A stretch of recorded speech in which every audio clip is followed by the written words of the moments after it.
There's so much not like a dog. What's the one thing you're never supposed to do to a dog? No matter how much you love them and how much they beg for it.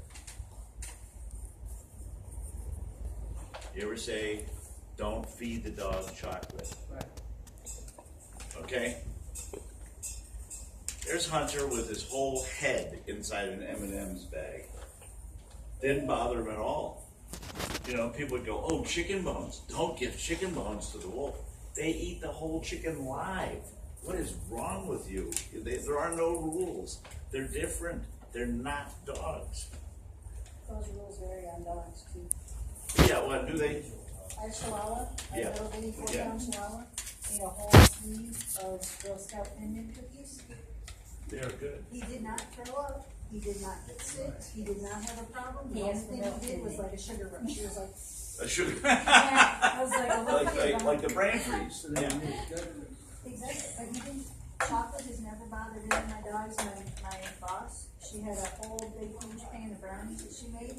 Her lab ate the whole pan of brownies. She was deathly afraid because she just knew that the dog was going to die with all that chocolate and that cocoa and, you know, like homemade brownies Yeah. with the cocoa. I had Jack Russell eat a whole bunch of cookies, chocolate cookies, and never got sick, but that's because never took it out of the wrapper. Just ate the wrapper and everything, the whole box. Nabisco, yeah. But that's a Jack Russell. Okay, so I get a call. Didn't skip one, yeah. I get a call one day. Does everybody know where Quinlan is? Oh, yeah. Okay, Quinlan's not that far. There is a fabulous dog shelter there. It's run by Dr. Alan Cadiz. It is a no-kill, meaning no matter what happens, he will not kill the dog. He'll keep it until he'll advertise until somebody adopts it.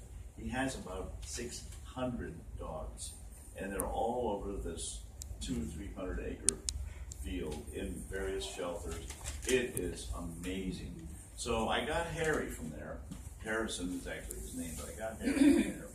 And I get a call from Alan, and he says, Rick, you're the only person I know that knows anything about wolves. Can you come out? We have 2 females. The male was shot. 2 females, and one of them just gave birth to 6 babies. So I said, oh yeah, I can do this. This will be fun. So I went down to his place on a very cold morning with Cookie, right there. She went with me taking pictures. And we were walking up to, the kids were still in this little hut.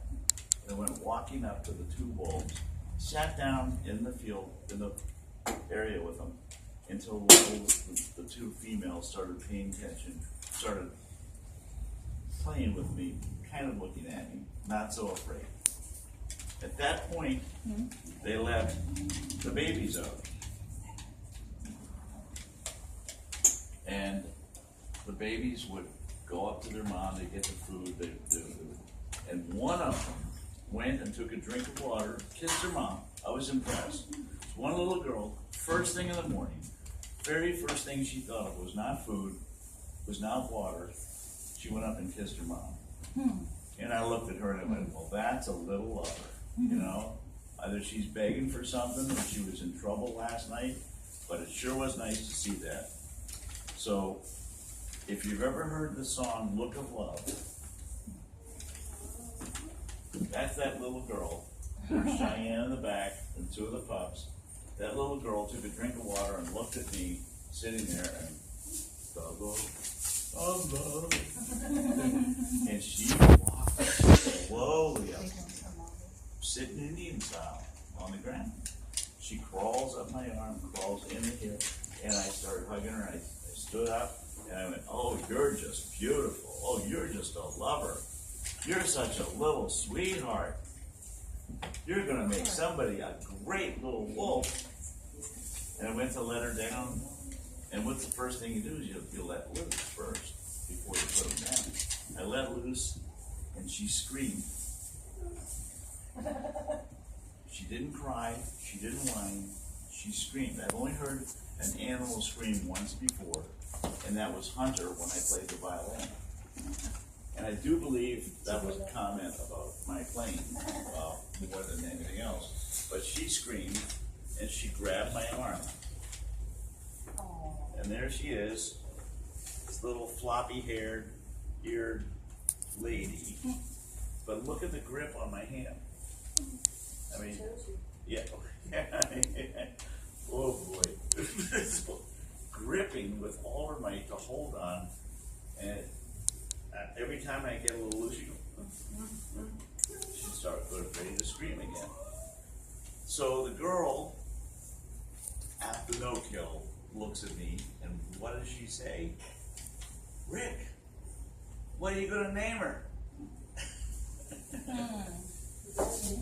Yeah, you know. So I just went, gonna name her Windy. Her real name is Windsong.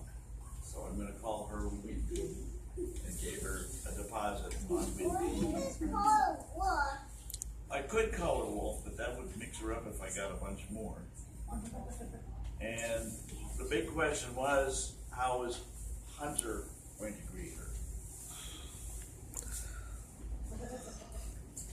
Like his own little baby, and she would look, before she went to sleep, she'd look at him and go,